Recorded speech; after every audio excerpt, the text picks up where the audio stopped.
Buenas tardes. Good evening, everybody. We're here again. Can I just move this microphone? Just there we go. I think I cannot move it a lot, but I think I can just grab it. I like to grab the microphone and waste my time on introducing myself. But anyways, I work with mostly youth at risk in Washington County and Multnomah County. In 1998, the Rockefeller Foundation funded what they call the Three Valley Project. Basically, one of the valleys that they target was the Tuolumne Valley and also the western part of Oregon. So what they did is they wanted to look at the dropout rates in schools, high schools especially. It turned out that among the Hispanic community in Oregon, the dropout rate was horrible, and I think it still is. But there's was this young 4-H agent. How many of you know what 4-H is? Raise your hand. I think some of you, oh wow, almost 97.3%. So basically she said, you know what can we do is this, we'll buy a bunch of equipment, get these students to get involved, and have them provide 30 to 40 hours of community service. But first, we got to train them, okay? So they started this project. It's called the 4-H Web Wizards. Do not ask me why she named it Wizards. Still remains a mystery. But the program worked 12 years. In 12 years in existence, the program became the 4-H Tech Wizards, so now it's the 4-H Tech Wizards. It's managed by Oregon State University, the land-grant university here in this state. We have about 300 students in Washington County. We're expanding to Multnomah County, and this year, OJJDP with National 4-H funded the project so we can expand these community services, these community projects in 115 sites in 21 states of this nation. So, what I'm here to talk to you about is how do we engage young people, especially now that we have terminologies like digital native, digital immigrants, and so on, where we have young people that are raised on technology, that are in constant communication, that sort of their attention span is really, really small, and also their anxiety is as worse as what I have right now. But so, we had certain projects. Right now we're working with what we call the Digital Literacy Project in Washington County, one of the community centers. What we do is we train the high school students to use social media to engage and also train their parents, because as of yesterday we had this training in that specific center, and one of the students was teaching his parent on how to set up an email account, and then the mom asked, is this Facebook? So in the back, you have 3 laptops, and you have 3 high school students there chatting online, right? So that's the dynamic that we're facing right now, especially with communities that are sort of lagging behind. And let me just put my password in here. Let me do something very important, update my Facebook. So we have various projects, but there's also a lot of other projects, like for example, Digital Connectors, a program developed by the One Economy. They have these neighborhood technology resource centers. So basically what they do is they provide access to technology where they engage the communities, right? Also the Community Technology Empowerment Project by AmeriCorps, which is also a really good project where they also engage young people to help their communities. Okay, what we do is with this, we pick one community center. We train the high school students, we engage people from the industry to be the mentors, and the high school students become the mentors for middle school students, okay? But at the same time, their parents are getting trained on learning how to use the computers, right? There are certain communities that are sort of staying behind in this technology revolution. As we're moving forward really fast, some communities are staying behind. So how do we do that? We engage young people to feel responsible, right? We engage them to feel that they belong, but at the same time that they can actually make a change, that they can make a difference, right? Something I wanted to share a little bit about. Media scholar Henry Jenkins, he said that kids don't need us to watch over their shoulders. They need us to have their backs.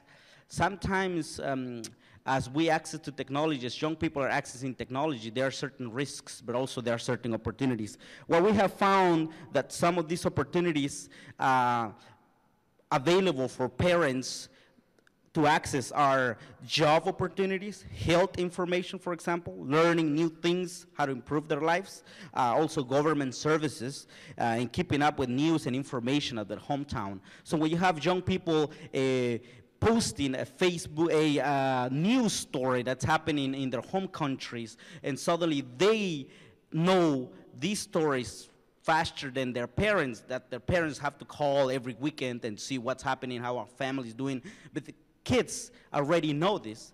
Not only that, but they spread it to the networks, and they are the ones that are feeding the information to the parents. That's how fast they are. Not only that, but when they're interaction in, for example, we are meeting today at the cultural center, at the community center, to provide this 3 hours of community service. Who wants to join me?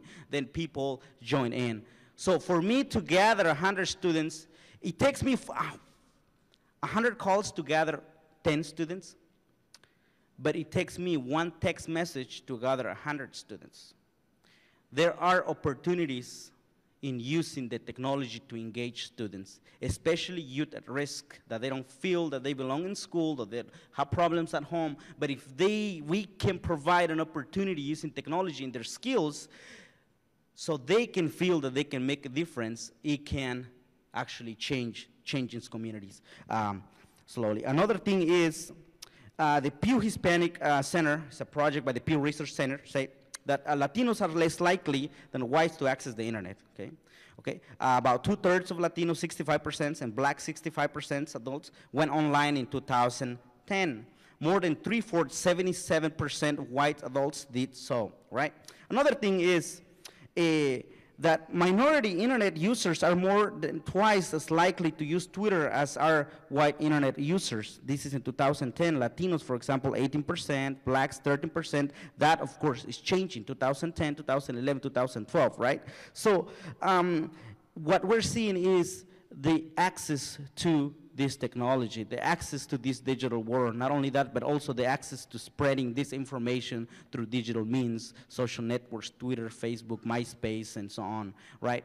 So what do? We say it takes a village to raise a child, but it takes that child to raise the elder of the village. And that's what we have to teach since they are in kindergarten or elementary school or middle school, right?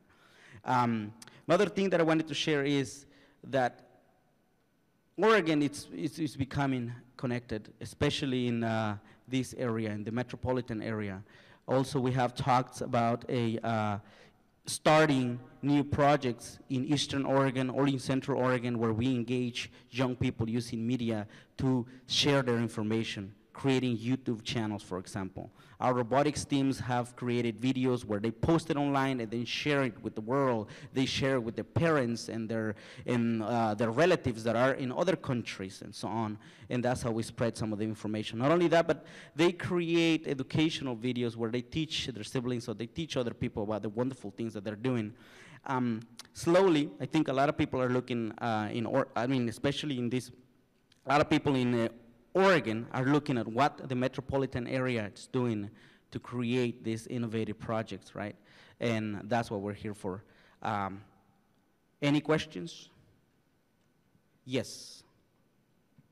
Being that we're in Vancouver, Washington, do you have any students that come from Vancouver and Washington County to take advantage of this program? Washington State University is going to replicate the program, and they're most likely they'll be picking the Vancouver area. But also we're expanding to Multnomah County, so if students are willing to travel to those places.